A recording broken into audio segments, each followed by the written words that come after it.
know. Niggas know how I'm bumming, nigga. Yeah.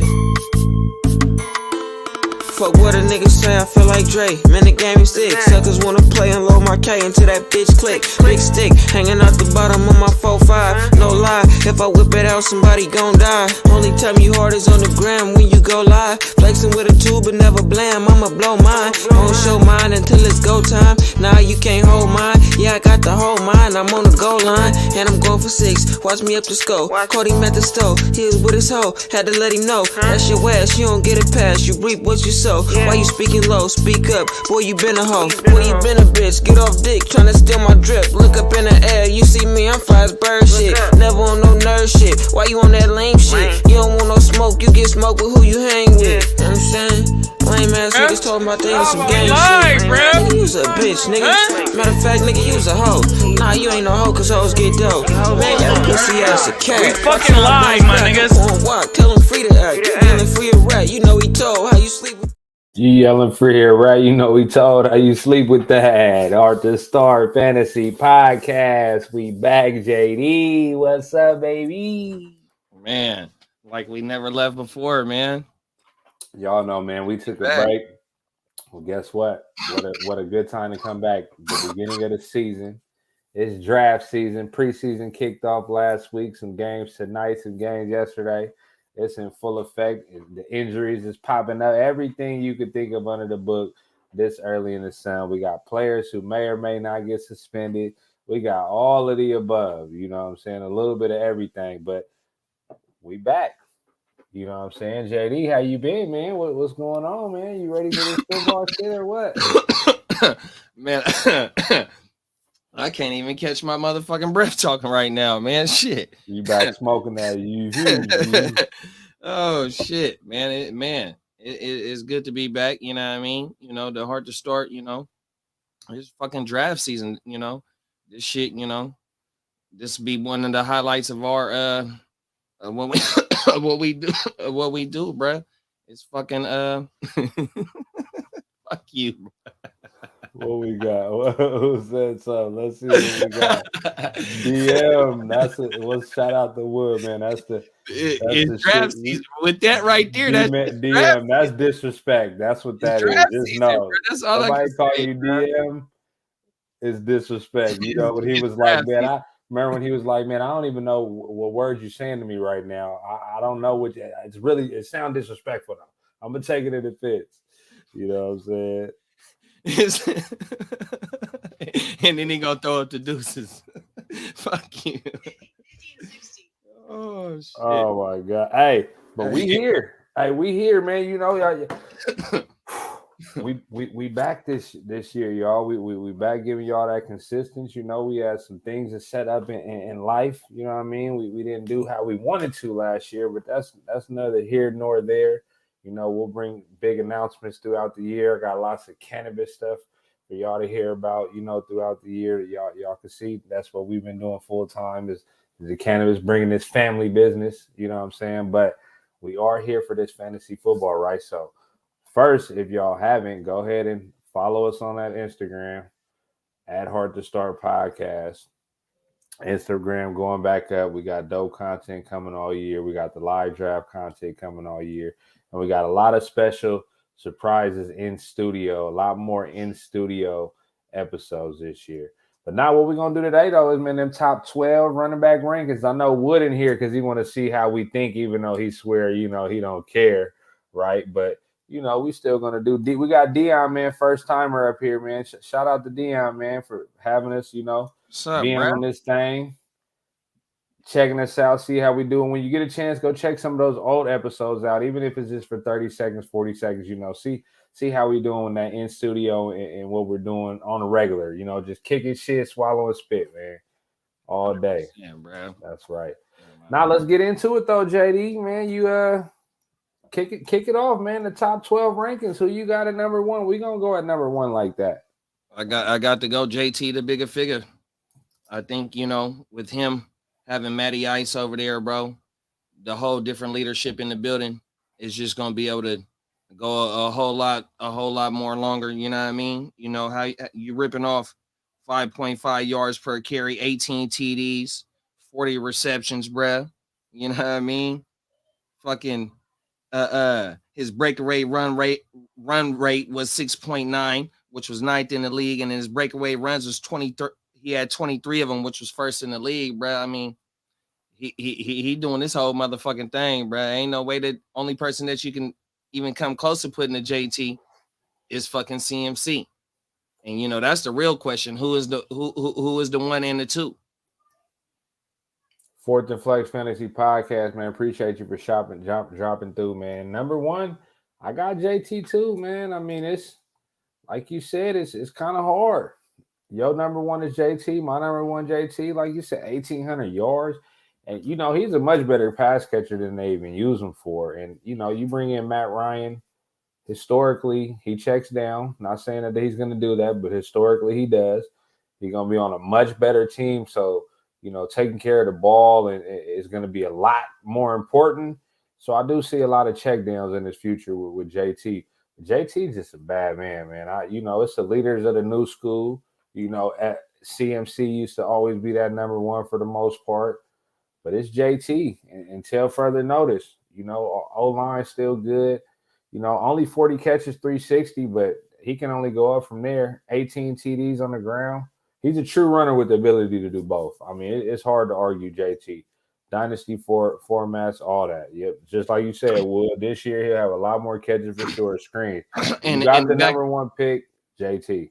No, and to back that up, what both of y'all was just talking about, you and Wood, his route precipitation was 50.7, which was 12th in the league. So you really don't think of him being a PPR back, but he does have that skills, and they do utilize him to be able to be a PPR back. But you do have Hines back there as well, and they have been talking about trying to utilize Hines a little bit more. But when you got the most dominant player in the league right now, bruh, ain't nothing falling off. His fucking his usage, none of that's gonna fall off, bro. 100%. No, I'm with that. So let's jump to number two. I'm gonna give you my number two. I forget your list. I'm gonna go with Austin Eckler. Austin Eckler, my number two, man. 911 yards, 12 touchdowns, just on the ground. You know what I'm saying? 70 catches, 647. You know, that's still going back to when Kamara used to be the number one, number two, arguably the last. You know what I'm saying? Are you gonna pick him? And it was always because he's guaranteeing you 70 catches. You know, Eckler, 8 touchdowns, had the 8 touchdowns from in the air. You know, 700 yards, like I said, and it's kind of like he's guaranteed. And, you know, the durability, people were scared. You know, I was one of the ones that panicked on him last year, ended up trading him early just because, you know, he was going into the hamstring scares. But he ended up playing 16 games. What more can you ask for with your number two? No, I ain't mad at that, bro. Eckler did dominate. His breakaway runs he had 9 of them, which was 12th in the league, bro. His breakaway runway was 4.4, which is 23rd for sure, bro. Route precipitation 61.6%, which was 4. So he's definitely getting utilized. Oh, that's my dog Cleo. She's on one. Everything. She wanted to get famous. But no, Eckler is definitely getting utilized in every aspect of the game. And with them drafting Isaiah Spiller, that's not scaring nobody. It shouldn't scare nobody away for sure. But to have him as my number two back, I don't think he has the potential to get close to a 2,000-yard season. And for like a number one back, a number 1, 2, or even the number 2 overall back, for me to draft that back that high, I would hope that he can get close to 2,000-yard season. And Eckler hasn't been able to get that close. I think his most yards from scrimmage is maybe like 1,600 yards. And for a number one, even though he killed in touchdowns last year with 20 TDs, total TDs last year, I don't think the TDs is going to be there this year, or you can't rely on them TDs to draft him that high and him not be able to produce a 2,000-yard season from scrimmage on everything. And that's why I got to go with C-Mac at my number 2. Just okay, look, before we get into that, we do got a guest, family. You know, he will be coming to the Heart2Start Studios this year. has been there, one of the only that has been to the Heart2Start Studios, the secret location. You know, we're gonna welcome our dog, man, family in this thing, man. You know what I'm saying? Oh Bogey, shit! what's Yeah. happening? What's happening? Hold on. What's up, bruh? You forgot. Reigning Heart2Start Superflex champion. The super play. You ran them out. They don't even want to play in it no more. Bogey, Really? you done ran them out. No, we got hey, we gotta fill that motherfucker up. We gotta give him a Hey, chance. I know, like Clock and all them. We got a bunch of cats that'll run it back. You know, if we can fill some spots. If not, it's That's all what good. we need, bruh. I done tapped in with a few motherfuckers, but everybody done declined. Hey, so look, right. I just want to keep this going, right? Because we was on some good points. So look, so our unanimous. This is the top 12 running backs, right? Unanimous number 1 was JT. I skipped over to number 2 and I got Eckler, right? But I want to bring something up. JD wasn't feeling the Eckler at 2. He understands why. But I do want to add something that Wood, and this is the type of stuff that Wood, shout out to Woodrow. This is the type of stuff that he does. He asks questions that, you know, he's kind of feeling the same way that other people are feeling. So he just wants to see if you're feeling that same way, right? And I will say his question was, is there a solid handcuff to grab for Eckler like there is for Dalvin Cook? And I will say this, and this is what I'll tell everybody right now. I'm drafting Eckler high at number 2 as a top 2 running back, not the number 2 pick, but just high as my number 2 running back. I'm drafting him because of how confident I am in his backup. I'm not saying that Spiller is Eckler, but the talent and what he could be over the course of the year, if he were to get help, I'm comfortable putting that equity in Eckler and going to get Spiller, make it the same way I feel about Zeke and Pollard, the same way I feel about and for what it's worth, Isaiah Spiller, he's a cheaper handcuff as opposed to like if you were gonna do a Zeke and Tony Pasta, because people they go up and get Tony Pasta, you know what I mean? Or like a more expensive version of that is like an Aaron Jones and Dylan, you know what I mean? Like, Javonte, Melvin Gordon, that's it's kind of the same range, you know what I'm saying? But like Isaiah Spiller, he's like a double-digit round guy, and you know what I mean. And with the injury history of Eckler, I'll even go up to get him like a little round earlier than normal people would, just because it's an offense that they're second in the league in pass attempts. You know what I mean? And Eckler is he's a pass catcher, and if anything happens to him, if one guy's gonna maybe if not one guy, but Spiller absorbs most of it. And he got pass catching chops. So yeah, I'm with you on that. No, and then to go another level on it is because they've been drafting that guy to go behind Eckler for the last few years now. You got Roundtree, you got Justin Jackson, even with Spiller now. Shit, you got 3 people that they didn't in the last few drafts that they didn't try to fill that position behind fucking Eckler.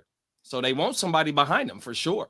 Question was, you more comfortable with Madison or Spiller? I go Spiller. Madison, I mean, he's had those games where you just knew he get all the touches and he get 5 fantasy points. He did some games where he did good, but they still got the young dude that they had last year. You know what I'm saying? I can't pronounce his name. Sorry. They even drafted another cat, Ty Chandler. Like I'm not messing with. I'll take Spiller all day. New regime too. You know what I mean? It could say one of them like Ty Chandler or something. Maybe he picks up the playbook faster. I mean, Madison, everyone's just immediately slotting him in because we're as the backup because this is what we are accustomed to. You know what I mean? But things could change. It's new regime. You never know. Hell yeah. Right. So JD's number 2, he said, was CMC. Yeah, no, definitely, bro. To go back to 2019, 29.3 points per game, 2020, 30 points per game, and then if you go back to them 2 seasons, one was a over 2K yards and the other one was like right up under 2K. You know what I mean? So when he's on the field and playing them games, he's the most dominant fantasy player there is. And it's the first week of the preseason, so he's fucking healthy. And I'm drafting as my number 2 running back as the healthy CMC, 100%, bro. You know what's crazy? I got him. CMC is my number 7th running back. I can make a case where I agree with you both. And like I'm actually somewhere in the middle with my joint. I had him a 5th overall, and it's just based on like McAdoo, Ben McAdoo. I just don't like him as a coordinator. You know what I mean? Like, and I didn't like this. They're saying they want to limit him, and this I don't believe most of it, but also I didn't like it. You know what I mean? So and it still seems the offense is going to run through him, and I think Baker coming from the system he came from, he'll check it down just as much as we would want. Someone to for a CMC. You know what I mean? Maybe not not as much as Darnold, because Darnold was like he was just peppered. Safe space Sam is what I called him. You know what I mean? Yeah. Man, look, I'll say this: they gotta use them less. The off-season regimen has already been scaled down. Yep. They brought in Foreman, who looked good when he took over for Henry last year. And I've seen his last 6 games last year, fantasy points, 12, 15, 21, 7, 21, and 9. That's pretty decent for somebody filling in for Derrick Henry. And the playoff game, too. And the playoff. So, killed them. When it comes to CMC, I'm like, okay, last year, okay, they got Chuba. Right, everybody. Okay, that's a good handcuff. Mike Davis, he went a year before, right? But now you bring in Foreman, and he's a journeyman for the most part, but he's a bruiser. He's a bruiser, and that just tells me that they can't have CMC just running crazy like that. I'm not just gonna sit here and say this is the comparison. You guys will understand why I'm saying this comparison. It's gonna be like Reggie Bush and Lindell White was back in the day. CMC will get you in space, try not to get you hit as much. Foreman, you'll be a bruiser if they're even able to do that with the talent. If they can be in some positive game scripts, you know what I mean. I think they would, use him a lot more. Foreman, you know what I mean. It's like, because we love CMC because he was game script proof. You get him some negative game scripts, he's going to catch a ton of balls. You know what I mean? And it's like, when's the last time we saw him in positive game scripts? It's been a while. Man. See, that's my thing too. Contract, he stayed getting hurt. Those games where they don't have a chance, and it's football. Everyone has a chance, but I'm worried about the health over everything. He's burned me too many times that I got him at number 7. Yeah, no, I feel you. Number 7. Oh, so I can't. Number 3, JD. Who you got, JD? At number 3. Number 3. Oh, I got Cook. I got Dalvin Cook, bro. In 2020, Dalvin Cook was he damn near combined for 2,000 yards, bro. From scrimmage, you know what I mean? Dalvin Cook, he's in 2020, and I want to say in 19, he had finished both top 2 or second and third finishes when he's had, when he played 14, 15 games. Last year, the TDs wasn't there, but 4.7 yards per carry, 49 targets, only 34 receptions, career low, 224 yards, career low. You know what I mean? That ain't nothing but 1,300 yards from scrimmage. You know what I mean? In a horrible offense, which got every fucking position handled on the field that you need. They got Justin Jefferson, they got Thielen, they got Cook, they got Buzzos. You know what I mean? They got everything to produce, but they was being held back on top of him being unlucky. Whereas his he had fucking 47 red zone touches, which was 9th, and he only had 6 TDs. That ain't Cook. And now you bring in O'Connell, you know what I mean, to ramp it up. You know what I mean? You moving Justin Jefferson like a chess piece. You know what I mean? It's just gonna open it up for Dalvin, bro. I'm a high believer in Dalvin, bro. I really got Dalvin as ranked as my number 1 guy, bro. You know what I mean? That's me purposely. You know what I mean? It's hard to put him over JT, hard to put him over CMC. But for me right now, in 2022, I got Dalvin Cook as the number 1 running back that I'm drafting, bro. 100%. Ooh, that's spicy. Over JT and them. On everything. So if you got the number 1 pick, you taking Dalvin. Yeah, I'm taking Dalvin, bro. I ain't even gonna lie. I hope you got 1 and I got 2. So look, and then the cold thing is, and I've told this story before, is that when the year that Wood won it is the year that AP came off his surgery. I took AP number 1 and Wood took AB number 2. And then on top of everybody else that he took that killed that year, but on everything. But that was, I was being stupid, you know what I mean? Going off the rail. So I'm going off the rail this year if I got the number 1 pick, no lie, in any league. Right now, I'm going Cook. This is why I can't mess with Cook like that. And I'll let you go, Bowie, after this. I want to hear what you think. Okay. His receptions aren't what get him points. The year that he finished number 2 and number 6, so last 3 years, he was 16 last year, 2 and 6 before that. The years he finished. What about before the other year? Was he? Those are 30 and 71. Yeah. Oh, 19 he went yay. Yeah. So 19, right? The difference between why he finished the number 16 running back last year and 2 and 6 the years before are his touchdowns. Those 2 years where he was number 6 and number 2, he had 16 touchdowns and 13 touchdowns. Mm-hmm. He's not catching any pass. He has 3 receiving touchdowns for his whole career, which is crazy to me, right? So what this to me is telling me that he's a top 5, 6 fantasy running back when he's the workhorse. Ever since Justin Jefferson has been there, and now they bring in new regime where they're vowing to pass it more. Mm-hmm. Unless that means it could be 2 things. It could be Cook will get more catches because they'll be passing more, or is he still going to be banking on getting those touchdowns? So I'm scared of Dalvin. I got him 1, 2, 3, 4, 5. I got him in top 5, but he's number 5. Yeah, I feel it. One thing though is that the year where he was 2, it was 1,800 yards as well too though, on top of the TD. So he damn near inched that 2K season from scrimmage 100%. And that's what I'm basing my top 5 on right now, is that RB that can get me close to that or not get me that 2K yards from scrimmage 100%. And Dalvin has that capability because he hit for 1,500 and 300 on the ground on top of the TDs that you said. And that was back in 2019?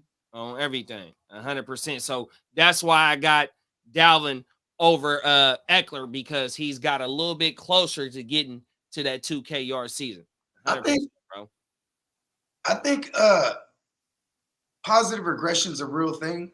Numbers don't lie. So the numbers show he had, that many red zone attempts, and he just, the touchdowns are fluky. He just had a bad year. You give him those same attempts in a system that's going to value the passing more, it's going to open it up for him down there. If you're passing it all, and on top of that, if you're passing it a lot, still an offense that's going to be able to move the ball. I mean, this offense that they're going to implicate just produced the triple crown receiver, right? And then also when you look at Dalvin Cook's numbers regressing, is because the last 2 years you see Kirk Cousins, his passing touchdowns were career highs the last 2 years. I mean, he was routinely like a 25 to like 27 passing TD guy. He started throwing over 30. Of course, those rushing TDs come down. You know what I mean? So, I mean, Dalvin Cook can still get used in the passing game too, though, and catch some TDs. That's why I think top 5 is decent. You know what I mean? Yeah, I'm top 5 for sure, but I definitely cannot say number 1. I'm not comfortable. I ain't mad at you, bro.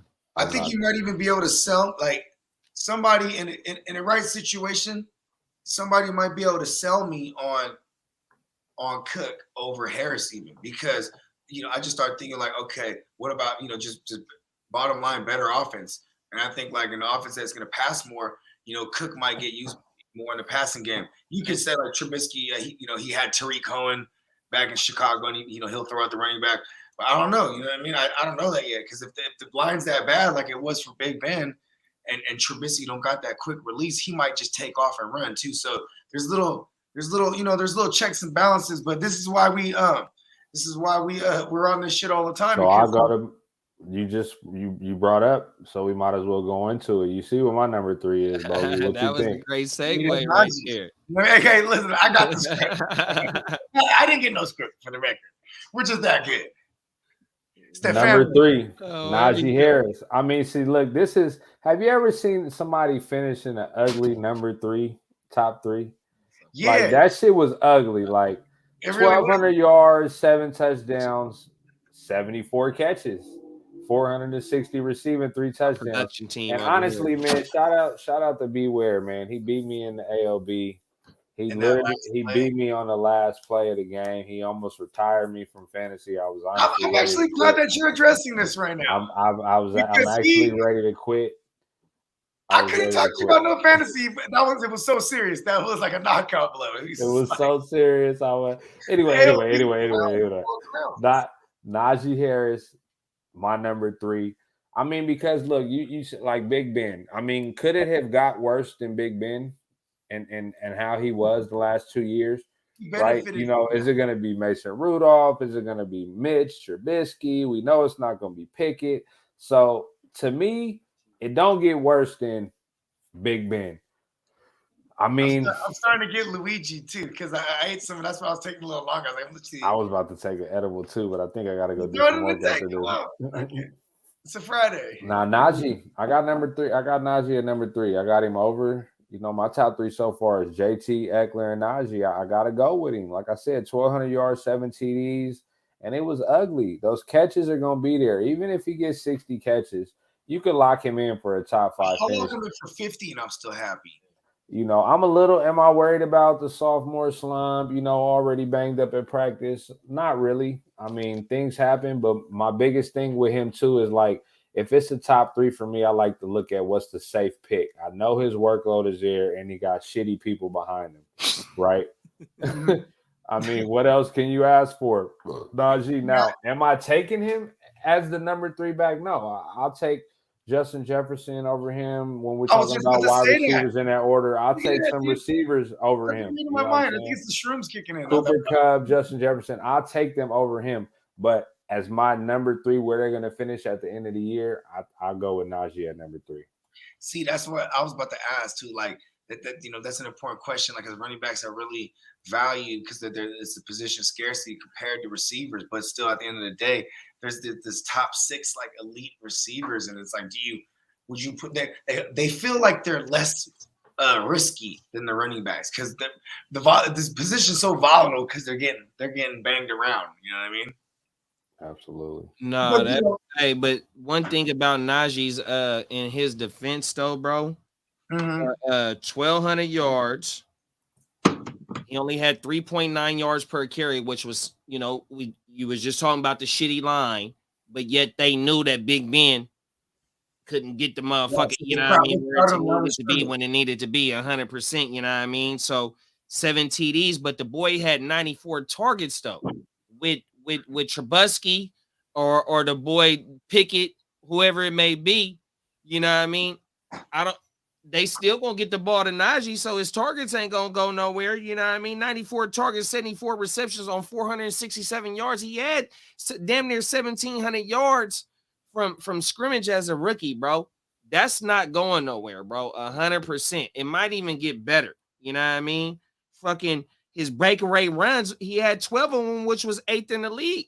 That's 15 more yards per, a rush with 15 more yards, or you know what I mean? And that's big too, because considering how bad that line is and how crowded the box is, you know what I mean? So, you know, to be 8th in the league for what it's worth, still awesome. You know what I mean? Man, route precipitation, 64%, which was 3rd. You know, 3rd in the league. So he getting used out the backfield. It shows with the 94 targets on everything. For real, bro. Yards per reception, 6.3, 27th in the league, bro. You know, we play PPR. So if he getting 2 receptions per game, that's 2 more yards. I mean, 2 more points on top of the 10 points. That's another point, you know what I mean? And that's at the lowest. You know, Najee is a beast back there. Najee is worth a top 5 pick. You know what I mean?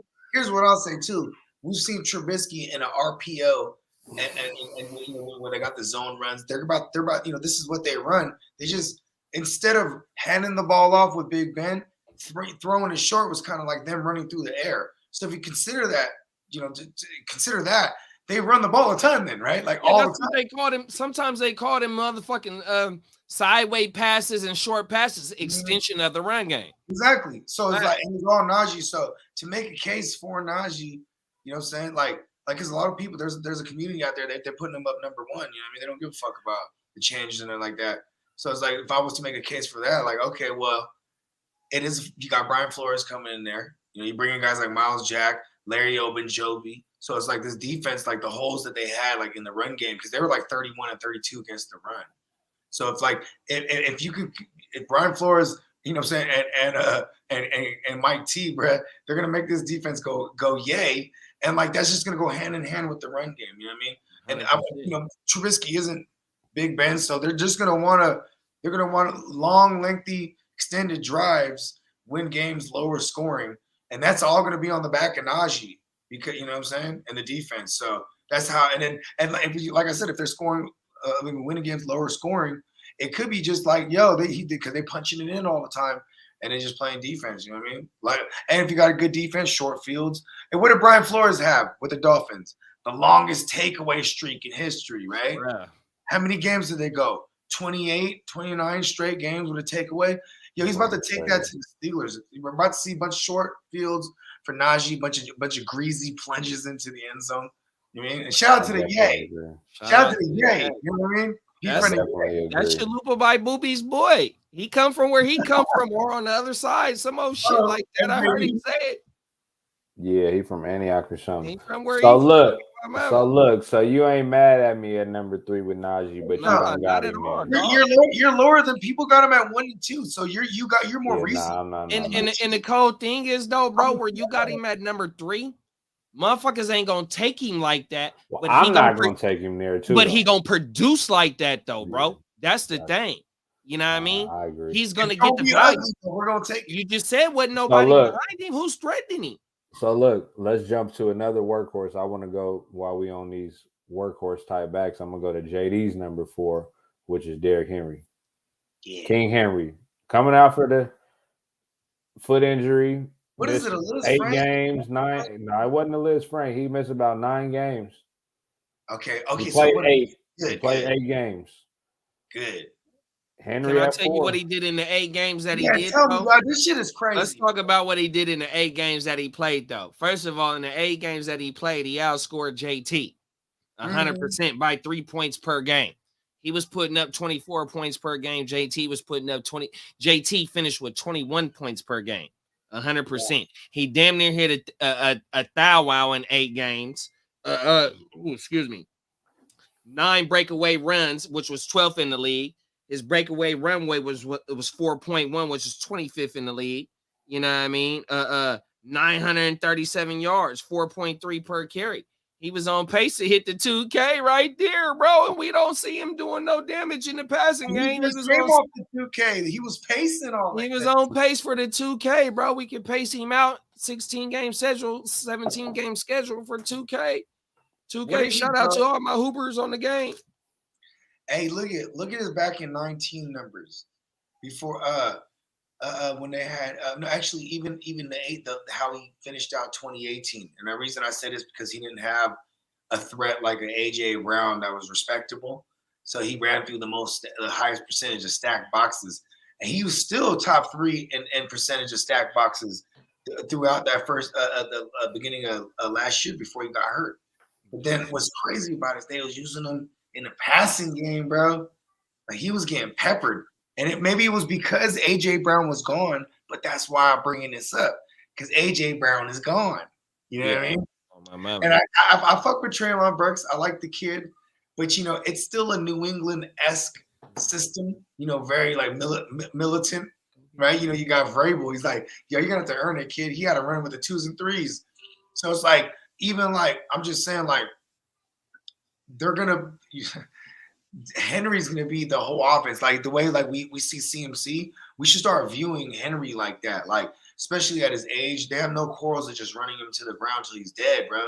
Right. 400 attempts, bro, for the last 3 years, bro. Last year he was on pace for 400 attempts, bro. And the year before he had that 400, bro. He actually had, it was close. 378 last year. I mean, the year before, 303 last year. He was Oh, for okay. sure on pace for 400 Yeah. last year with only 219. Facts. But Henry is my number 8. And this is the reason why. I mean, man, look, how have y'all felt every year after 27, 20, he's 28 years old. What'd you He's say, Brad? 240. I didn't hear How you. have y'all felt? How have y'all felt every year after 26, 27? Oh You shit. know what I'm saying? You start feeling your aches is starting to. Yeah. You know what I'm saying? He's the workhorse, and I'm surprised his feet Ben ain't went out, but they haven't got God be the glory, right?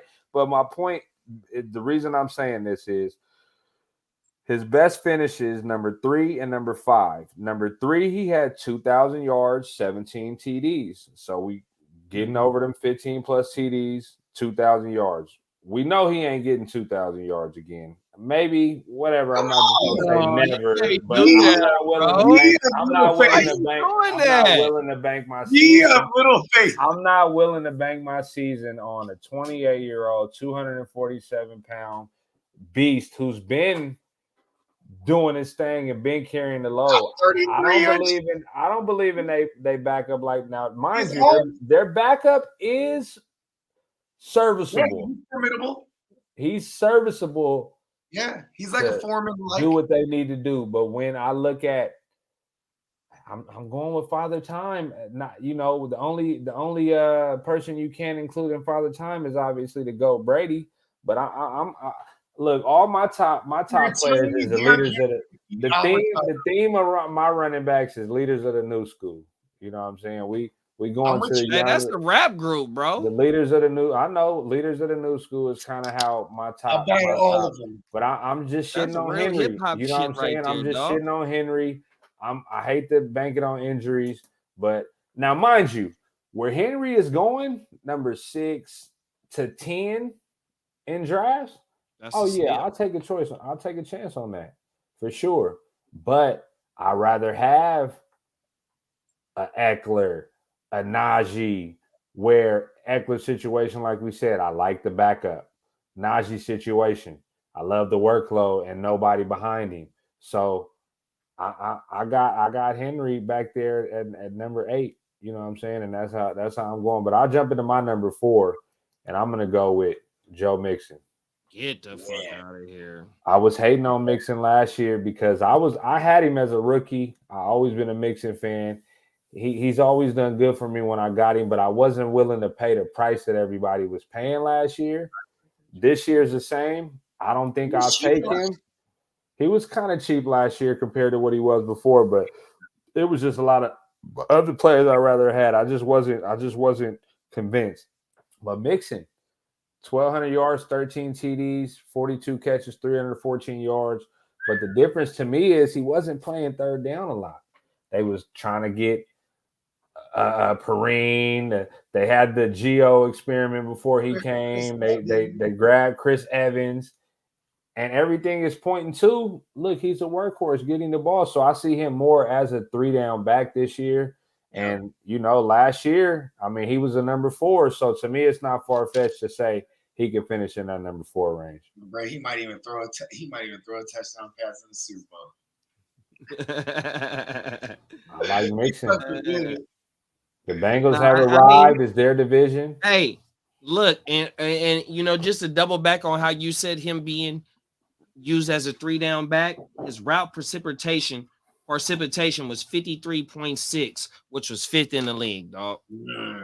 If he gaining 1,300 on the ground and he's getting used in the pass offense, which Joe Burrow almost hit for 5K, which he almost had 3 1,000-yard receivers, which is an explosive offense, and they done invested into the fucking offensive line, bro. They're prepared to be one of the 30 points per game. 100%. 30 points per game is 4 TDs. So distribute 4 TDs how you want to, but Joe Mixon damn near going to be involved in one of the TDs for sure. Mighty Joe Young and Sir Joe Mix-a-Lot. Tell him. Hey, Hey, We tell him. know the offense is gonna be clicking, so we Hey, know the red zone is gonna be even lit. Hayden Hurst I'm knows not, it. and then I could give you some red zone shit too. Where he at? He Yeah, had let me 50 hear red this zone shit. touches. He had 50 red zone touches. So the 13 TDs, it's not gonna diminish, bro. The 50 touches ain't gonna diminish. Yeah. The TDs, The you know, trio. we can't predict TDs, but the touches is gonna be there because ain't nobody behind him that's threatening him. Bro, the trio of receivers that they got to take the top off for Sergio Mix-a-Lot, bro. He likes touchdowns and I he can't cannot lie. lie. I can't lie. Oh my mama. 100%. Okay. I can't argue that neither, bro. I swear to you. Okay, so look, JD, you Especially the got investments too, though, bro. They investments, man. And in the super flex joints, bro, he slips to the second round sometimes, bro, because the QB. I mean, not even sometimes, all the time, because the QBs go hella, especially in our joints, the QB premiums. You know what I mean? The 1 point per 15 passing yards. You know what I'm saying? Some these guys they fall at value because people construct their team a certain way. You know what I mean? Yeah. Like Superflex is one of the most unpredictable. That's why I like it so much. You know what I mean? And really, if you just secure your QBs early, you'll probably be good. Because if that's the mindset, all these skill guys will fall. You know what I mean? Like the Joe Mixons of the world. The guys that people decide to take over the QBs are the Najees, the Austin Eckler's, the JTs, the Justin Jeffersons, Jamar Chase, all those guys. You know what I mean? And you can't even argue that either. You know what I mean? Because they're elite at the position. You know what I mean? Bro, I mean, we just seen it because we in a 32 team league. Yeah, it's Have really, you ever heard of some shit like that, bro? Bogart's idea right We're here. in a 32 team league and motherfuckers was passing over quarterbacks. So everything for the motherfuckers that he was just naming. 100%, Yeah, I bro. mean, we got to the round. I mean, it's first round, pick 24 because there's 32. And that's what people was like. You know what? I'm gonna take Jamar Chase over Carson Wentz. You know what I mean? Like, On my mind. making decisions like that. You know what I mean? And that's a whole other degenerate aspect of it. I love that. No, for real. No, for real, bro. I had to go to it. And I picked 18. I wasn't finna lay out because the way the board went out after Tua, I think it was Wentz, it was Mariota, but I couldn't go my season with them dudes though, bro. My someone whole point. grabbed Davis Mills and Carson Wentz up in like Davis Mills on my and Yeah. Steezy took Davis Mills, I think, in the second. He Hey, took somebody. when y'all start talking about Davis Mills, we gotta move on. Listen, he should not be involved in any fantasy conversation other than a super flex with y'all. I'm sure talking about that. Redraft. Hey, so look, let me say this, right? So JD, number 5, you got Najee, and we talked about Najee. So I had him at 3, you got him at 5. Boom. You got Henry at 4, I got Mixon at 4. So I want to talk about. Actually, look, my number 5. We don't have to talk about him. Is Dalvin Cook. I kind of made my case. He's as safe as it gets to me. You know what I'm saying? As far as the top 5, he could finish 2. He could finish 5. I do think he regresses a little bit, but I think he's a kind of a safe pick at number 5 to me. Let's jump to number 6. Now, I want to throw this to you, JD, because I got Eckler at number 2, and you got him at 6. Yeah. No, it's just the TDs. 1,500 yards from. Hold on. Let me look. 911 on the rushing. And then 64. Yeah, 1,500, almost 1,600 yards from scrimmage. It's just the TDs. You know what I mean? The 1,500 yards, 1,600 yards from scrimmage is his floor from as long as he's healthy, 100%. You know what I mean? It's just that I haven't seen him hit that close to that 2K. So my top 5, JT, CMC, Dalvin, Najee, or Henry and Najee. Najee with the 1,700, even though that Dalvin, I mean, he only beat out Eckler only by 100 yards. You know what I mean? Still, he's got that's 100 yards more closer to the 2K. I would like to argue. I would argue that Austin Eckler with his catching and is more safe. It's more because safe than Dalvin. He's the receiving. Like if they're gonna go hurry up, they're not. It's Austin Eckler They're going And to remember when everybody was like, "No, Herbert throws it down the field. He's not checking down." Well, they were making sure to get Oh, involved. bro, They no. made him involved. He learned it. Fucking Eckler, bro, 94 fucking targets, 70 what I'm saying. receptions. He had How to efficient learn is it. that? That's only he only missed 24 targets, you know what I mean? And we got to see how many of those was dropped or how many of those were not catchable balls, shit like that. Pause, excuse me. But you know what I mean? He's gonna be involved no matter what. He's part of the a 5,000 yard passing quarterback. He's tied to that. There's no way that you can pass up Eckler being tied to an offense that's producing a quarterback that has 5,000 out. You know, 100%. And Herbert, that's not going nowhere, bro. It's only going to get better. You know what I mean? And they're investing with him. You know what I mean? They went and snatched the boy from Green Bay, the center. They drafted Slater. Slater was one of the highest rated tackles in that class. In that class, produced a lot of offensive tackles in that. Bro, Slater from Pittsburgh last year too. 100%, man. Talk on that shit. So I'm you know, if Eckler fall to me, bro, I'm taking him. You know what I mean? 100%. For sure, bro. Hey, number. I can't argue So against look, your 6 is Eckler. My 6, and I'll let Bogey comment on this. The Swifter. I'm with you. Number 6, Swift. I had him up at 7, so I'm not far from you. 13 games, only 617 yards on the 50. ground. Look at the 50 burger. 452 receiving yards, 7 touchdowns. Receiving. I mean, come on. This is a player. His target share was 18.4%, which was second in the league, bro. I mean, you know, that's Hawkinson was hurt at one point. You know, I'm not gonna sit there, but Swift, he excels in the He's pass getting catching. it, bro. He's getting it, bro. Route precipitation. So look, I just said what I just said, but his route precipitation was 66%, which was second in the league.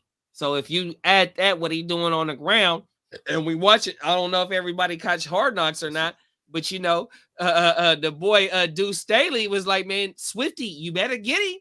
Oh my mind, he was calling Swifty like he was that pit bull. And I just got done watching The Wire, and when Cheese got his motherfucking dog fucked up, even though they put the woo-wop on him, you know what I mean? Deuce Staley was calling Swifty that dog, how Cheese got his dog fucked up 100%, bro. Swifty is ready to go. Man, look, he was like the number 4 running back before he got hurt. Swifty, I'm telling you, bro.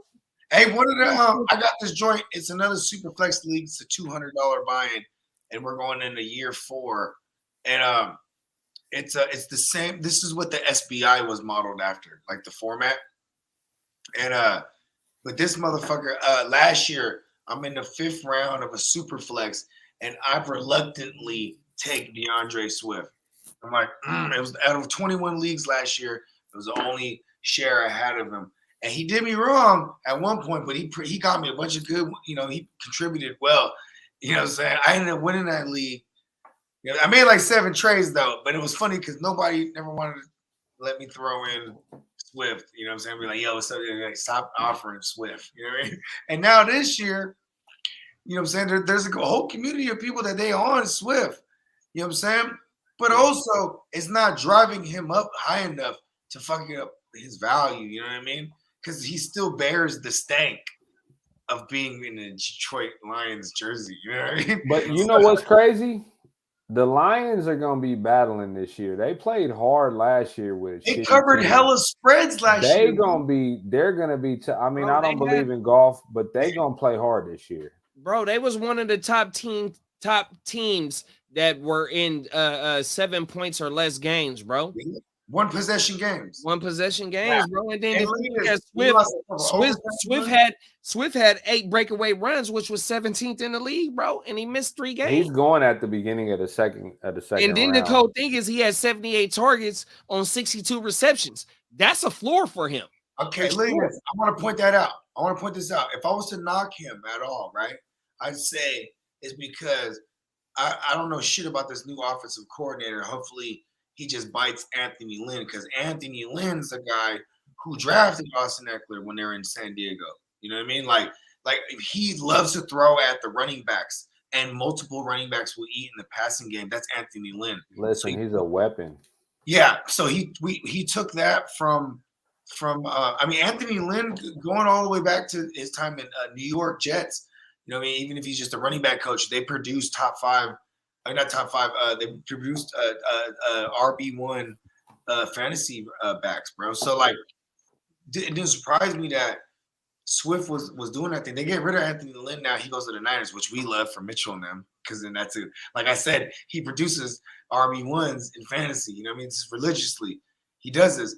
And then, you know, when he left the Chargers, the reason why Eckler still shines because they brought in Joe Lombardi, who just came from having Austin Eckler for years with the Saints. You know what I mean? So that immediately translated.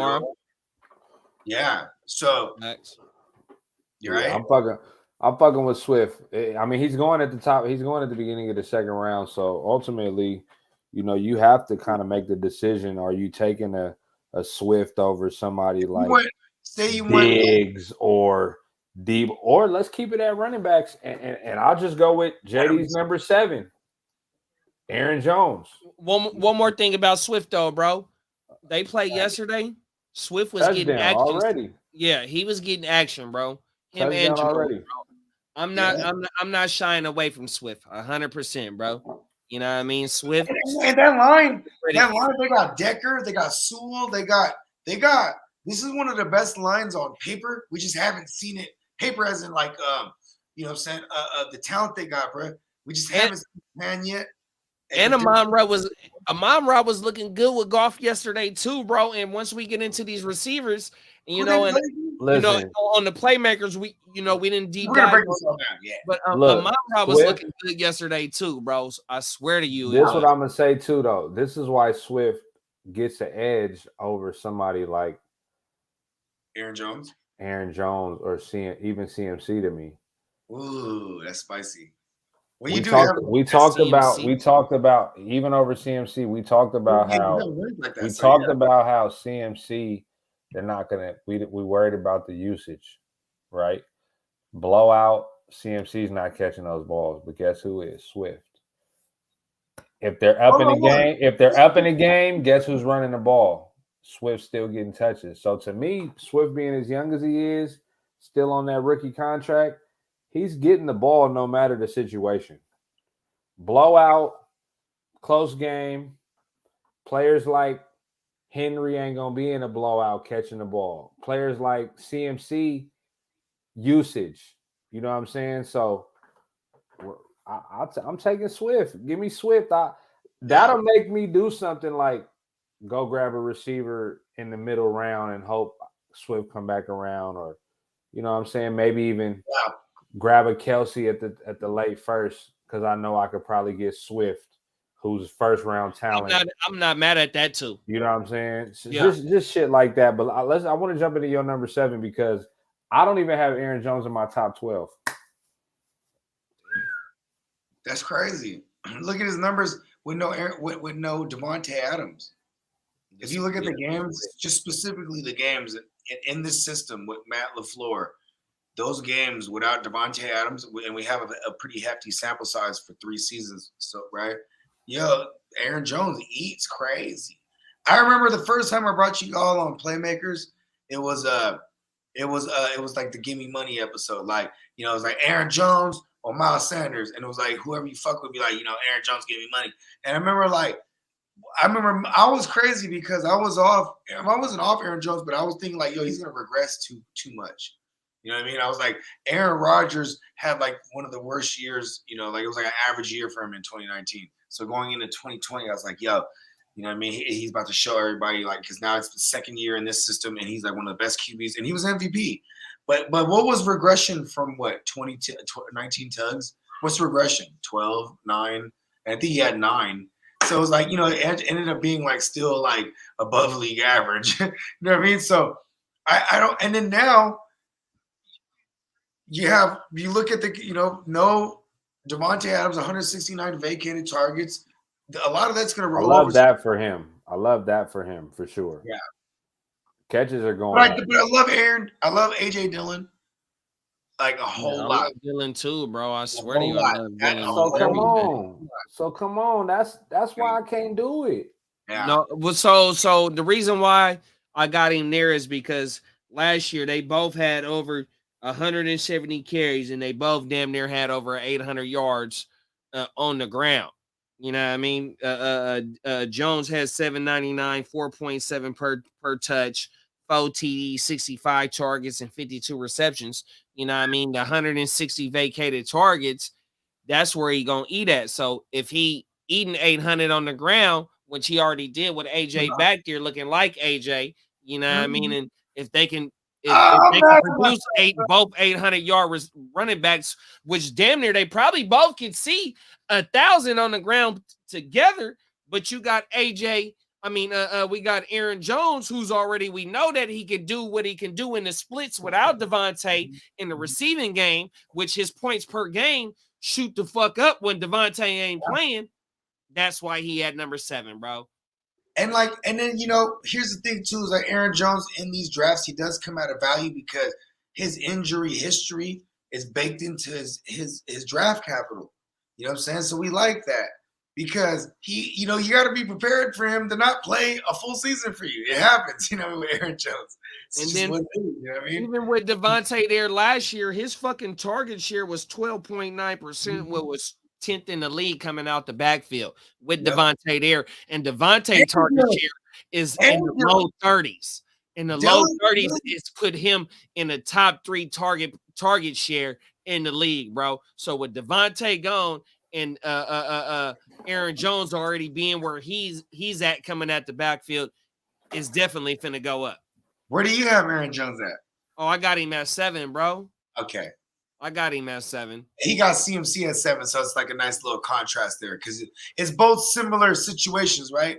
Like his for Kev's case for CMC being 7 is because he's gonna have to share more often than we were. And I'm worried about the usage.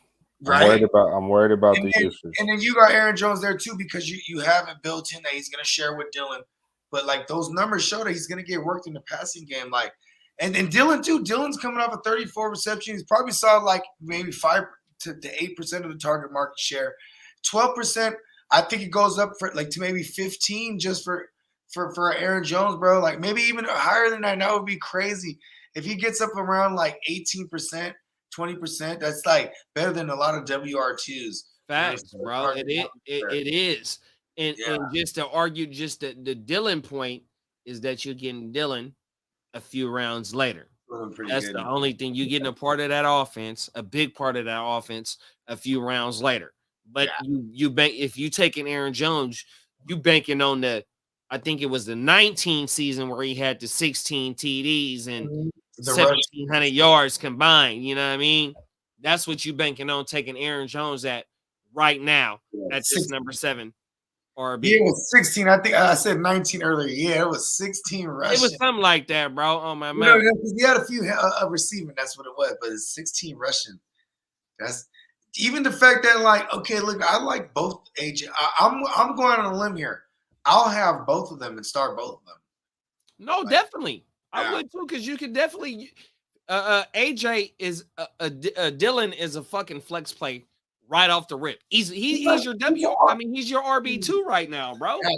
Usage. I'm hella bullish on AJ Dillon. Like you want to hear about my AJ Dillon takes. I'm hella bullish on. Sorry, y'all. I had to take it to the garage, man. It's my. We changed the scenery. Let's get my lighter. But look. Boom. Aaron Jones. You got Aaron Jones there. My biggest reason for not having him in my number 12 is the theme of my running backs. The theme of my running backs is opportunity and offense. Who's in a good offense? Who has opportunity? Who doesn't have a lot of people behind them like Aaron Jones has Dylan? I just can't get jiggy with that shit, right? So let's bounce around a little bit, right? Because I can't get jiggy with that shit. I can't get jiggy with that shit. When he took back the CD, I can't get jiggy with this shit. I can't get jiggy with this shit. I can't get jiggy with this shit. So we'll bounce around. You had Aaron Jones at 7. Again, I got CMC back there at 7. And I already gave my reason why I got Henry way back there at number 8, right? JD, your number 8 is Swift. Do you want to add more on Swift, or we want to just keep going? No, Because I think number 9 is going to get interesting. I like Swift a whole lot this year, bro. If I'm drafting at the end of the first round, bro, and I get a chance to add fucking a Najee, a Derrick Henry, and add Swift to him, bro. 100%, man. Give it to me, bro. I'm not mad at all. Run it right now. I wish we had our draft picks in some of these leagues. Hey, shout out to E-Rock. He was looking for WRs. And then like he had Swift. And I was like, damn it, Kev. I'm telling you, bro. I got him. Kev. I was like, when did that happen? I missed that. Hey, so look, let's get into my number 9 because this player you got at 10, so we in that same range. I'm gonna go with Leonard. In the words of Leonard Foreskin. In the words of Bogey, Leonard Foreskin. I mean, he was the number 6 last year. You know, Tom's on a mission. You know, it's only going to get good. Everybody was laughing at how fat he was. I think you might be able to get Fournette in that 3rd round. And if you can get the number 6 running back from last year in the 3rd round, and he even just finishes as a top 10, it's a win. You know, it's a lot of players in the 2nd that I'd rather have, just, you know, wide receiver wise and other players. But you can't get safe. And I will say this about Fournette too that I love. The same reason I love Austin Eckler is because I love Spiller. I feel the same way about Rashawn White behind Leonard Fournette. I love Rashawn White. That's my Fournette at number 10, at number 9 for me. And I was talking bad about Fournette last year too. Why'd you trade away Swift like that, bro? You didn't talk to me first. I didn't see that. That was my fault. It was my fault. I needed draft picks. He gave me like 2 first. Yeah, you're right. Receiver, I forget what it was. I couldn't give you none of that. It was just 2. It was. I got Lenny. I had Lenny. Fournette at 9 though, top 10. Does he continue what he did from last year? Hell yeah. You motherfucking right. I mean, look at this goes back to Jacksonville, bro, where he had like 76 balls, bro. You know what I'm saying? Where it's just like, and yeah, I mean, shit, that's what we want. And he could pass pro, so he won't get off the field on the 3rd downs. It's really just an injury. And then hopefully, like with the Julio becomes a thing, and Russell Gage when he gets back right, and all of a sudden you're just gonna have this crazy ass trio of receivers, no matter what, when you're going 21 personnel, and it's always gonna be open for Lenny. And Gio's still there, bro. If the rookie can't pass pro, like Bogey just said, bro, he's not gonna touch the field, bro. But if knocking him, I don't know what they've been doing.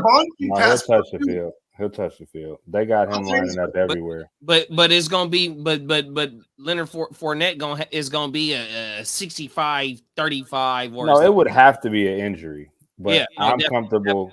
But I talent. Fournette, it won't be Gio. If I have Lenny, I'll get both. You know, you got to get up there for Ron White, right? He's kind of up there. So you got to get maybe 13th, 14th round, like a single QB. I'm okay with that still though. And then later on the last pick, I'll get Keyshawn because I think Keyshawn's really the handcuff, bro. That's over. He's really the handcuff, bro. Hey, let it go. Let it go. Look, hold on. I'm gonna give Bogey one defense though, bro. Yeah. And this motherfucker, bro. Cousin, you know how we got the crystal ball like type shit? LIG it. He got the fucking Pacheco crystal ball. That's what this motherfucker does have. Join the party. Everybody's on the Pacheco hype. But he been pushing this motherfucker for a minute, bro. Where do you this motherfucker have? The Heart2Start Dynasty, we do the draft. The draft's done. First thing I do, grab Isaiah Pacheco. And they say, hey, hold up. What's up, man? Drop him. You know what I mean? You got to drop him. You can't do that. I'm like, oh, word? Shit. And I was like, maybe let me read the chat. And then there's a whole conversation. They're like, we're going to lock everyone up. No one do nothing. And I was like, okay, so I drop him. And then when it's like, now it's on both of you. I was like, so when is it going down? He's like, oh, you're going to hit the button? And you're like, yeah, all right. We're hitting the button now. I'm like, yes. Hits the button. All this shit. Hell fools are picking fools up. I went straight for Pacheco. I was like, yes. I've been trying to trade. Hey, that makes it even worse that you got him off the free agency. No, because that's how I got Mitchell. I got Mitchell like that last year, y'all. No. I drafted Trey Sermon. I drafted So him. look, Like, You got Mitchell off the wire, bro. hey, I want to jump to not to interrupt y'all, but damn, JD, you did my boy Joe Mixon like this, number 9. oh, come on. Bro, you know what it is though, bro? Tell me, I'm listening. It's the TDs. That's the only thing about if I read you all the numbers of what Mixon did, breakaway runs 13, which was 7th in the league, breakaway run rate 4.5%, which was 21st in the league, 18 points per game. You know what I mean? Route precipitation 53.6, which was 5th in the league, 7.5 yards per reception, 15th in the league. I mean, damn. I mean, I'm running him down, but he only had 1,500 yards combined on 13 TDs. He didn't do a lot of damage. Look at this, JD. On a hypo offense that's putting up 30 points per game, and for him to only have 1,500 yards, and Chase, what you got him as his nickname in the dynasty, the Truth or the Chosen One or some old shit like that. You know what I mean? With T. Higgins. T. Higgins hit for 1K. You know what I mean? T. Boyd hit for 900 yards. You know what I mean? It's all downfield with them. And for the boy to only put up 1,500, it was the TDs, the 13. They like to throw a lot in the red zone and the real thing that saved him is the injuries to everybody else. A CMC, a King Henry. Dalvin didn't do nothing last year. Fuck, I can't. I'm drawing a blank. You know what I mean? All that nigga, but you know what I mean. But there were some other niggas that benefited. I mean, Joe Mixon benefited from some of the other boys that you know what I mean. But we can't knock him. Production is production. He did what he did, but I got him at 9. I really fuck with Joe Mixon. I think I just love the kid too much. I love how you bust down to all the isms. Shout out to Ant, man. 18 points on the PPR. You know what I'm saying? That does. I mean, he's probably the cheaper version of Jonathan Taylor and all them. That's the allure. That's why I like how he. I like that. I like that. Because he's only about 3 points less than on their average, and like for offense. And here's the things like Zach Taylor. He's a product. Zach Taylor's a product of Sean McVay. You know what I'm saying? Right. So like they throw down there a lot, but they also throw to the running back. So hopefully we see that more. You know what I'm saying? Hopefully we see that more because, yeah. You know what I mean? No, definitely, bro, for sure. Yeah, I mean, it shows that he's getting used.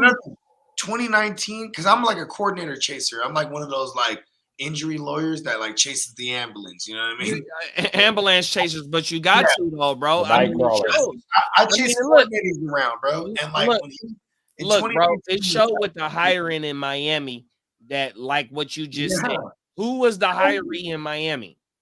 It's Mike McDaniels. Come on, man. Zach Taylor, the boy in Green Bay, they ain't nothing but y'all age. I got a few years on y'all, but y'all, them dudes is y'all age coaching in the NFL, and it comes for that treat, bro. I'm saying, B. Y'all is coaches right now, bro. In the NFL, it's 35-year-olds, 33. I don't know what y'all, my bad, y'all. I hate to be doing that right now. Kids, bro. 100%, bro. But so going back to the what's his name? Well, with Zach Taylor, I always knew that they're gonna. He had the last time we saw Todd Gurley be the baddest motherfucker in the world. It was with Zach Taylor as the OC under Sean McVay. You know what I mean? Yeah. And then 2019 comes around, and Joe Mixon. If you look at Joe Mixon, he's always pacing for 1,400. His usage always when you pace his game out because he never played a full season.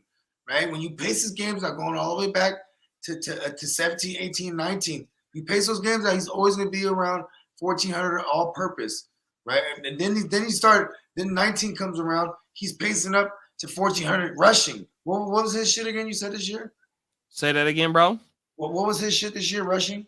His rushing, he had 1,205 on the ground with 13 TDs with 4.1 on the ground. Okay, because what he was pacing for with those early years, we're looking at like 1,800 all-purpose yards. You know what I'm saying? So he's not too shy of that.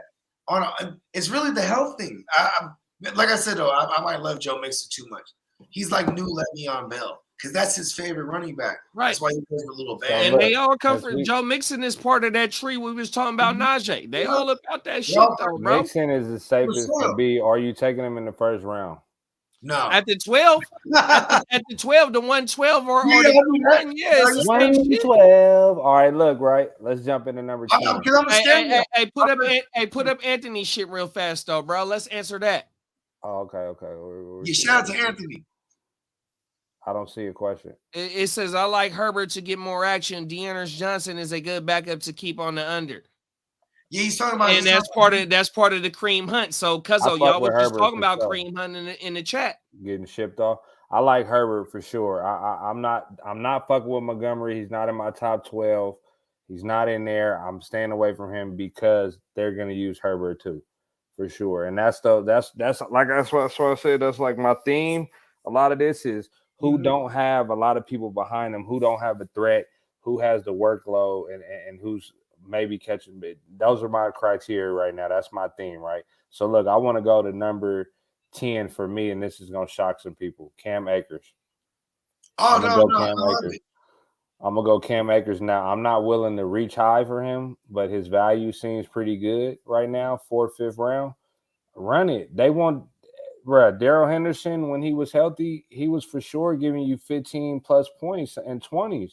Like, bro, everybody say, oh, they're going to share the ball. Look, Henderson can't – he's his own worst enemy, his body. He always get hurt no matter what. It's something. Give me Akers. Come on, man. He came back from the Achilles so quick. You know what I'm saying? He showed what he could do the year before. Like, come on, man. Give me Akers. McVay will use a workhorse. He will. And I don't want to hear that he won't. Give me Akers. Hey, you know what, too? It's like they say it's about to be a 50-50 split. I don't really necessarily believe it because, I mean, Sean McVay historically will give about like 85% of the backfield touches to one running back, bro. This is just what he does. You know what I mean? And maybe it's because he's saying that now. And I wouldn't say it's like a throw-off method, but it could also relate to Stafford's elbow. Like, if Stafford's elbow is that bad, wouldn't you lean on the run more? And not just on one guy, maybe on both of them, so you could like have longevity with that. Like, listen, we're gonna 1-2 punch him until Stafford's all the way back. And then we can feed one guy, because when you feed one guy, you're not one-dimensional. You know what I mean? Like, you can't be down there in the red and be like, all right, get Henderson in there. He's our pass catching guy. You can't do that. They all have to do it, everything. So, you know what I'm saying? When they're, they don't substitute like that with their running backs. Just keep it going, bro. Show basically the same look all the time. It's Sean McVay shit. You know what I'm saying? We want those running backs. Sony Michel won me a championship. Shout out to Captain Hook, bro. That's his brother. Yeah, Hey, no. And see, you just made my point for me, bro. It showed that the way that it ended for the Rams at the end of the season last year, with everybody being banged up, if they didn't need Cam Akers, they wouldn't have rushed him back like that, bro. I got the bick in my hand. My bad, y'all. But yeah, they wouldn't have rushed him. They needed him, bro. You know what I mean? Henderson was banged up. Michelle was just a little bit of banged up, but Michelle was carrying shit. But yet they needed him to cut for that run, though, bro. 100%. Even though he wasn't producing, he was looking like he was running in quicksand or in molasses. But yet he did. They was poking the ball. Boop, boop. The Buccaneers, he done fumbled twice. Hey, they made him look like, bro. Yeah. They made him look, man. It wasn't right. But he came back from Achilles in 6 months, though. You know what I mean? That was the only thing. But I can't have him in my top 12, bro. I'm a little shook at it. But we got the count, yeah, on my mama. I like that. It was one of the other rallies up top too, though, that said some shit too, bro. Hey, I'll say this. Akers is risky. He said he risky. He gonna run hard every play. He risky. And see, that's what, we got to mix something in. You know what I'm saying? I always throw. I actually would like to pull up my top. We should all pull up maybe just to check and see what we had last year. But risk and reward. It's a low risk, high reward for Akers because of where you're getting them at. You know You what know I what I'm always saying? feel? Here's my new motto. If I'm in redraft, I'm ready to die, bro. I don't give a fuck. Fuck the 100%, bro. Brandino. If you're getting running back, it's already a risk. So if I'm looking running back, I really know, I'm not gonna let that dictate too much of the decision. But most of the time, because I am a pussy, I just go receiver. But then that's because the running back crop isn't too bad in the middle rounds. If I was only gonna go like the amount that I need to start, like say you only need to start 2 running backs. If I'm not gonna go robust RB, I'm gonna go as y'all say the air raid, bruh. You know what I mean? Like, and that won me a lot of Air titles. raid. Hey, you shouldn't say that, bro. Air raid. Air raid won me a lot of titles last year. I ain't gonna lie. And it's no coincidence. I sat in the Heart2Start studio and we was just talking about the air raid versus like robust RB. You know what I mean? Because robust RB, I love it because if you ask me, if I have 4 running backs that I can start and they're all hitters, and then I'm starting them motherfuckers, I might be looking at like, okay, 18 touches each. I'm looking at what, 4, I can estimate the amount of touches in ballpark the fantasy production versus the receivers, even if I know their target market share, they still have to catch the ball. You know what I mean? A carry. And see, that's what. And see, with Akers, this is that one player that I'm like, I wouldn't bet that he'd finish top 10, but I got a feeling he's gonna finish top 10. And where I can get him, possibly the 5th round, 5th round, 4th. No, I'll take that. I agree with that. And the only thing is, like how y'all talking about, bro. The one thing with running backs is that if they not catching the ball, every 10 yards is only 1 point. So rushing yards is kind of hard, you know what I mean, to get along with unless you are fucking Nick Chubb or JT, bro, because you know that they gonna hit. I would be more 5 yards a clip. But see, I would be more. I would like Akers thing. more because of his opportunity in a high-powered offense. The opportunities to possibly get a touchdown or get a play where they are looking at Kupp and Robinson going out, or however it may go, whatever McVay draws up, right? For any running back in that system, it's going to definitely be easy for them to eat just based on what they got on the outside and how their defense is getting turnovers back for the offense as well. You know what I mean? We got to think of the Rams. If everything is all right with them, no injuries, no Super Bowl hangover, they're 30 points per game. They're turning the ball over on the defensive side, getting the offense opportunities. So the running back, everybody on that offense is going to be a beneficiary from, you know what I mean? 100%. So look, you ain't lying.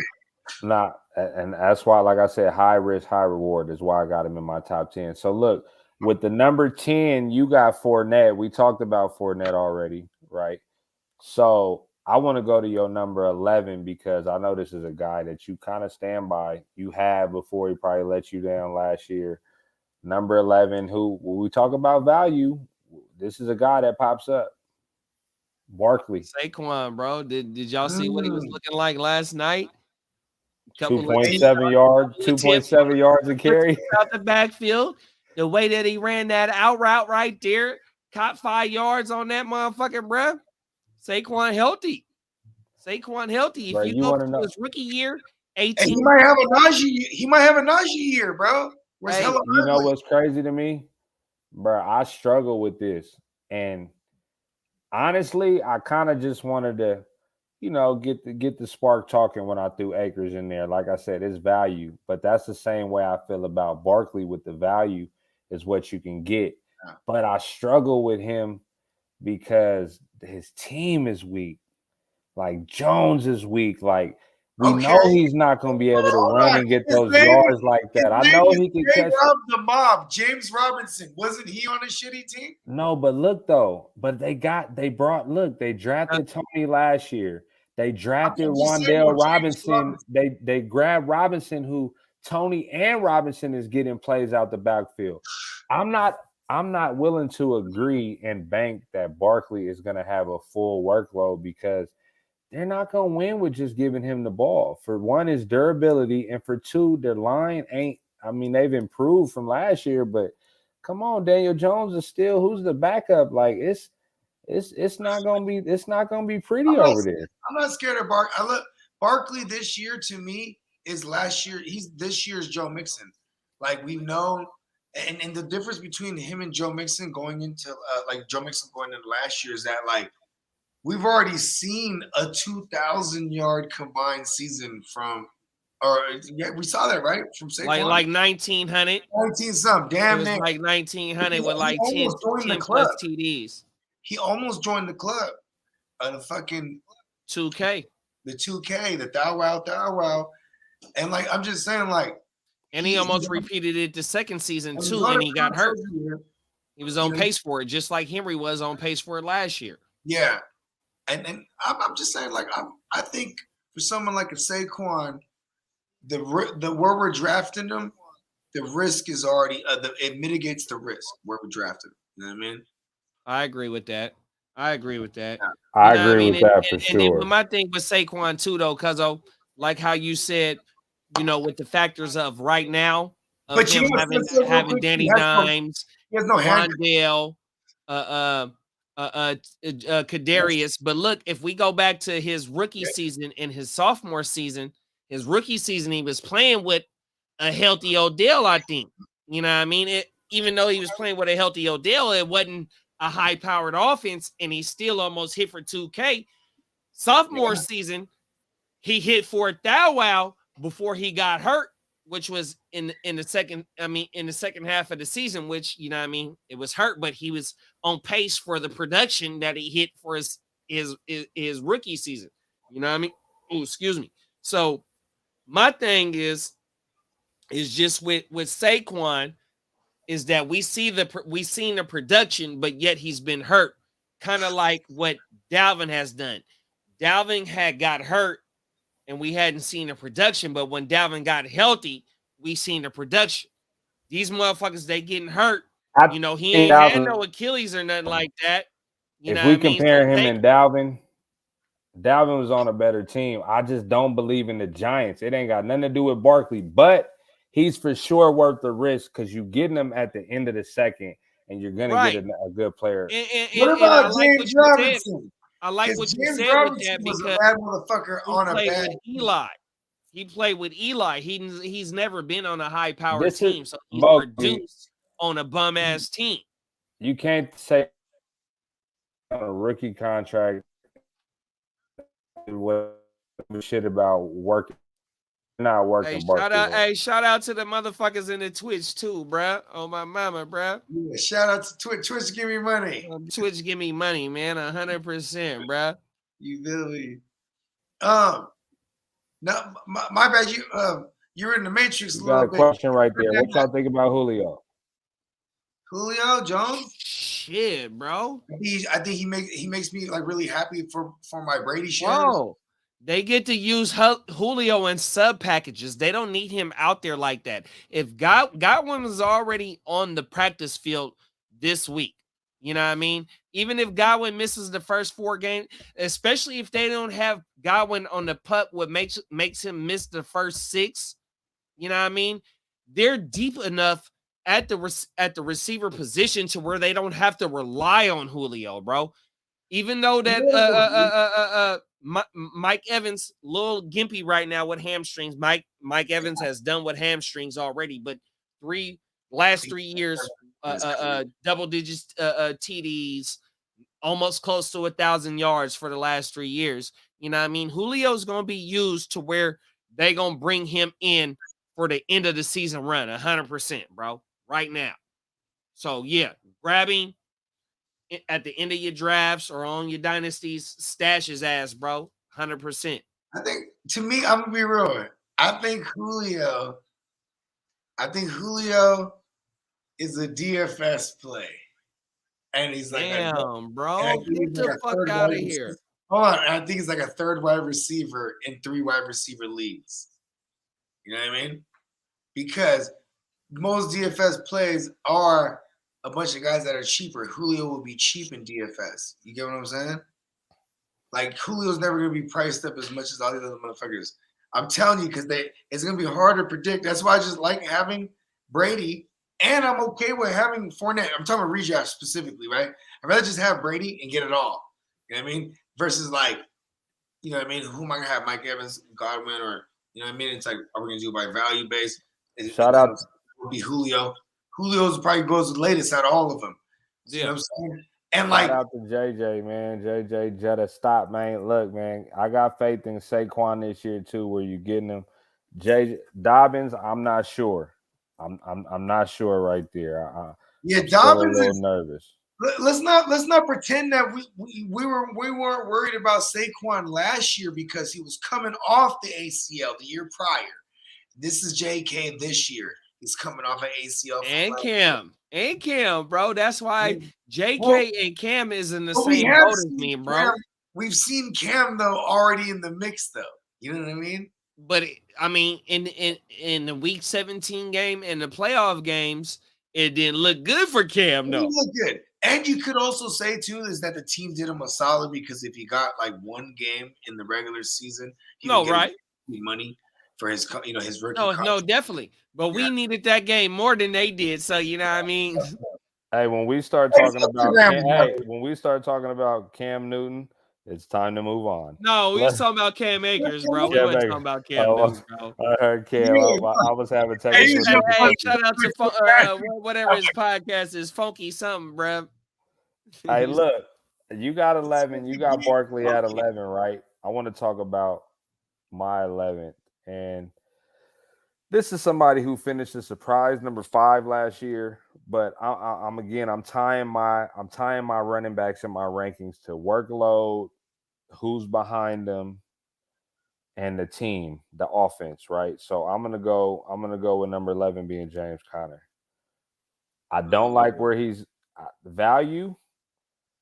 Getting Conner in that 4th round, I don't think that's bad if your draft started off with 3 receivers. Let's say you went, Jefferson, Debo in the 2nd. Maybe you got, name another 3rd round receiver out there that might have been to pass up on the running backs, the Cam Akers. Maybe you passed up on the Cam Akers or the some of these running backs that are going high. I'll take Conner in that end of the 4th.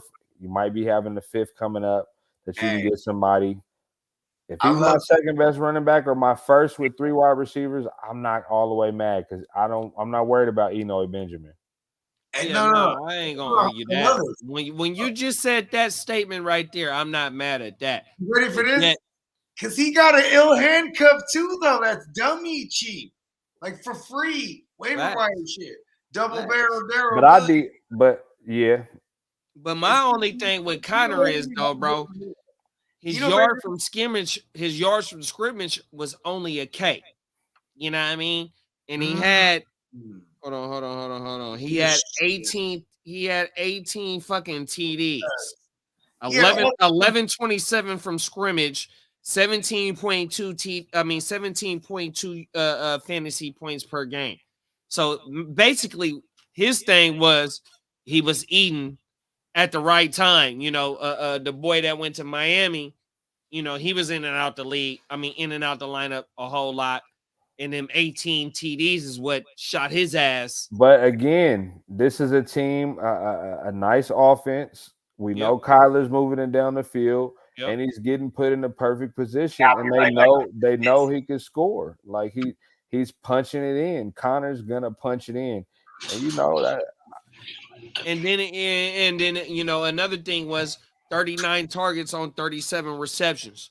So even though it was super efficient, it wasn't a lot. The boy only had 37. But they're saying they're gonna use him more in the passing game, and Edmonds was more of the pass catcher than Conner was. You're right. So value. I can't take. So I got I done lost the page, but I got Chubb somewhere up in here where you got Conner, and I would rather have Chubb over Conner this year. Come on, let's go to it right now. You got Chubb at number 12. Yeah. Oh shit. Hold on. Fuck. My bad. But yeah, Chubb at 12. You a Chubb truther, and this is the year.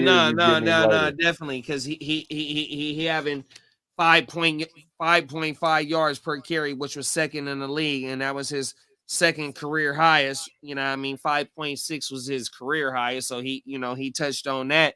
And then the year that he had almost 1,500 yards rushing, which I think was 2 years ago, he didn't even hit 5.5. He only did that on 5.5 yards per carry. You know what I mean? Fucking 25 targets on 20 receptions. He ain't doing no damage in the receiving game. But he hit for 1,259 yards on the ground in ATDs, bro. You know what I mean? You can't argue that. That's his floor. You know what I mean? So his best year was almost 1,500 yards on the ground, and what his career down to his career high on yards per carry was, and he didn't even hit what he hit in the yards, his total yards. He's damn near lined up for that. And if they get rid of Chubb, what you gonna do? I'm gonna say this about Chubb. You know what I used to say about Chubb. Chubb, anybody who got him in the first round last year, for sure, did not make the playoffs. They heard it. They did not make the playoffs. And here's why. His floor, that floor you mentioned, he lives on it. He lives on that floor, 10 to 14 points. If I get a first round, I want my first round player to consistently give me what he gives me, but I want him to have explosion games. And I cannot say that I believe in the Deshaun Watson-less Browns Right. in Chubb that I will believe when they had Baker compared to what they might go with now, week one, maybe Jacoby Brissett. And I agree with everything you said, but with the 12th running back in my ranking and all the wide receivers, you got JJ, Chase, Devontae, and Cup on top of that's four people on top of CMC, JT, Dalvin, Eckler, all them boys. So you getting Chubb, whose floor is a 1,200-yard running back in the middle of the second round. So if you can go get one of them motherfuckers that I just said, and you got the 1.5, 1.6, and you can add Chubb to that, I ain't mad at that, bro. As what's that? 5.2 yards a carry in his career. So he hit for 5.5 last year, which was the second highest, and 5.6, which is his career highest. But when he hit for 1,500 yards, he only ran for five yards per carry. He's like watered down Derrick Henry. Basically. I can't get jiggy with it. He's not gonna get the I can't get jiggy with that shit. He might even be new Derrick Henry, because you know why? If Derrick Henry's getting hella targets like he was last year, he's gonna be a different Derrick Henry. He's gonna have he's like Super Saiyan and Derrick Henry type of shit. Couple quick questions. Would you trade Bogey? You're a trader for real. Would you trade Saquon and Godwin for Najee in a redraft? Goddamn right. I'm not. Right. You're not, bro? Nah. Hell yeah, bro. You know why? The way I'm wired, if I'm getting Saquon and Godwin, you motherfucking right, bro. Bro, Godwin, people are reaching for him right now. He's going early, but guess what? No. I would be the guy trying to get Najee, giving up Saquon and Godwin. I would do that to get Najee. Fuck no. Saquon plays 16 games, he equals what Najee does or better. Recency bias has me wired where I would rather I'd feel safer having the Najee and with Godwin having the coming off the ACL and we're rocking the brace and whatnot. I would be like, yeah, you give me Najee. Look, bro. You're getting Godwin late too, if you consider about draft capital. Nah, they in the mocks I've been seeing, he's been going like 5th, 6th round. I've been like, whoa. Oh yeah. If Saquon stay healthy, he matches Najee production until Godwin comes back. So now you got Godwin coming back, especially with Brady loves Godwin, bro. You done doubled up, bro. Y'all ready for this? Saquon could return to top 5 fantasy production when they trade for Jimmy. Let's go. Give us Hey, they have Brian give Dable. us the 2 second rounds. Brian Dable was an offensive coordinator assistant when they drafted Jimmy G to New England. There's a correlation here. Yeah. And you know what? They got a good look at Danny Dumbass. Don't look good. Danny dumbass. Fucking And look at Zach Wilson just got hurt. Fournette and pick ACL. For real? Oh, Danny ACL. Dine. I mean, Zach Wilson. Zach Wilson.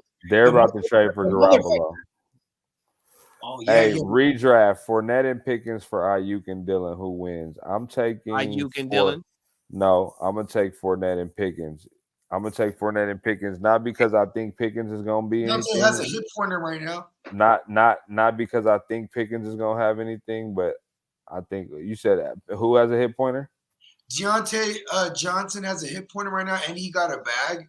So like, and Claypool's banged up. Like I'll take what's the name for sure. I need Ayuk and Dillon, bro. Yeah, give me Ayuk and Dillon. I'm with that. I'm so mad. Okay, who wins this trade? Superflex Dynasty. I traded down a few times in this in the startup draft, so I have like a lot of depth. And then, like I have nephew. What's up, JoJo? That's my nephew right there, JoJo. JoJo.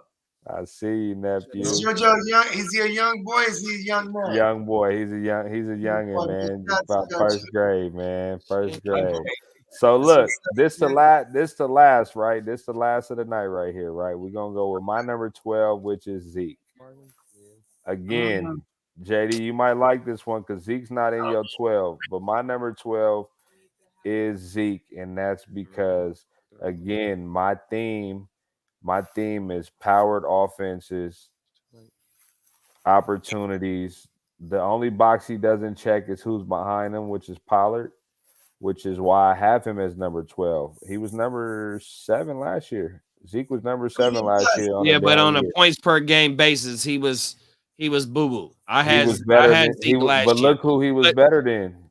And you getting him a round later. He's going in the 3rd right now. But I got something to double back. I got something to double back on why you got him at 12 is because the opportunity split between Zeke and Tony Pollard is damn near a 65-35 split. So it's going to take a lot. It's going to take for Zeke either to be gone for the whole season and Tony Pollard to produce as a RB1 or for where people are trying to trade for him at because they're overvaluing Tony Pollard because fucking Zeke is going to get the majority of the touches. It's just plain and simple. It shows. If you go look at what's since Tony Pollard been here, Zeke is getting the majority of the touches. Zeke just happened to get hurt in week 4 last year. You know what I mean? Zeke wasn't Zeke. But if you look at the first 4 games, Zeke was putting up 17 points per game, 18 points per game. And he still, it's just that he got hurt. As the number 7. So I mean, a lot of players got hurt. So this is why some of these players were moved up. But I feel like at the number 12 running back, he's definitely safe. He's definitely safe. That's the comments going, yeah, man. Oh, everything. Jimmy G should go to the Steelers or the Giants. He definitely should get him out of here. Hey, shout out to the chat. Hey, listen, the Steelers, bro. What's fucked up is that Jimmy got the shoulder. We had the Steelers, the Saints, all that. They were on deck. Washington, they were ready to give 2 seconds. Remember that? And then he popped up. He needed shoulder surgery. Then that hindered us. We had Jimmy on the books. It fucked us up. We couldn't pay Debo for a while. This is why it's time to flip Jimmy. And look at what happens, bro. Jimmy goes from not being worth nothing to today. Zach Wilson got a torn ACL. Motherfucking Danny dumbass, he looked like shit. Hold on. Zach Wilson torn ACL for real? Yes. Zach Wilson torn ACL. Then look at Danny dumbass. He looks like shit. There's a correlation to all these. Hey, you got my girl over here laughing right now. My wife. Hey, look, check this out, y'all. Hey, so look, right? We got the worst nicknames, huh? We got the best nicknames, but look, y'all. So look, right? So this was the top running backs, right? So we're gonna come with these wide receivers. We're gonna have a couple more of the Heart2Start fellas that's around that y'all see. So for some of you new people, thanks for the subscribe. David Hess, appreciate you. You know, Yeah, if you go shout out look to at some of Hess. the, if you're a new subscriber, Right. just, you know, run through a couple old videos just to see, you know, all the You're little gonna get all the characters and people insights. that are around, right? You'll just see kind of how we're moving. And, you know, we definitely back giving y'all content. And man, JD, you what you want to say to the people on the way out, man?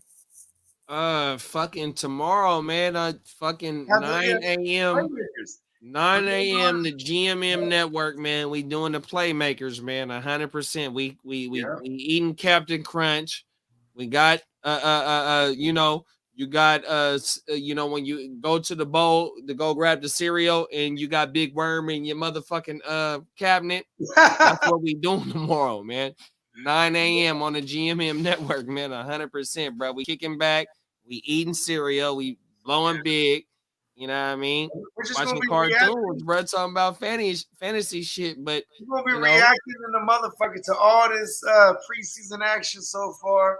And listen, it's one of those ones that we playmakers on a Saturday. We're gonna continue it through the year, and it's gonna be a gang because Saturday is so vital.